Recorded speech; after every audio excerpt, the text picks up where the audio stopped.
Hello అందరికీ. ఈ వీడియోలో స్విట్జర్లాండ్‌లో ఇంటర్నేషనల్ స్టూడెంట్స్‌కి ఉండటానికి ఎంత ఖర్చవుతుందో చెప్తానండి. స్విట్జర్లాండ్‌లో కాస్ట్ ఆఫ్ లివింగ్ ఎక్కువేనండి. మెయిన్‌గా జూరిక్ అనే సిటీలో ఇంకా ఎక్కువుంటుంది.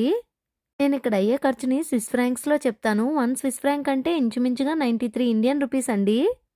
ఇక్కడ స్టూడెంట్స్‌కి 4 ముఖ్యమైన ఖర్చులుంటాయి. అందులో మొదటిది హౌస్ రెంట్. హౌస్ రెంట్ ఇంచుమించుగా 800-900 స్విస్ ఫ్రాంక్స్ పర్ మంత్ ఉంటుంది.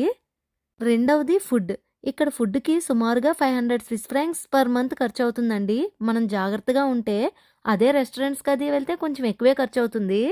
మూడవది ట్రావెల్. ఇక్కడ ట్రావెలింగ్‌కి సుమారుగా 50 స్విస్ ఫ్రాంక్స్ పర్ మంత్ ఖర్చవుతుందండి. ఇక్కడ పబ్లిక్ ట్రాన్స్‌పోర్ట్ చాలా బావుంటుంది. నాలుగవది ఖచ్చితంగా ఉండాల్సింది హెల్త్ ఇన్సూరెన్స్. ఇక్కడ స్విట్జర్లాండ్‌లో హెల్త్ ఇన్సూరెన్స్ అనేది చాలా ఇంపార్టెంట్ అండి. హెల్త్ ఇన్సూరెన్స్‌కి ఇంచుమించుగా 300 స్విస్ ఫ్రాంక్స్ పర్ మంత్ ఖర్చవుతుంది. ఇంచుమించుగా 2000 స్విస్ ఫ్రాంక్స్ పర్ మంత్ అనమాట. అంటే ఇండియన్ కరెన్సీలో దగ్గర దగ్గర రూ. 1,50,000.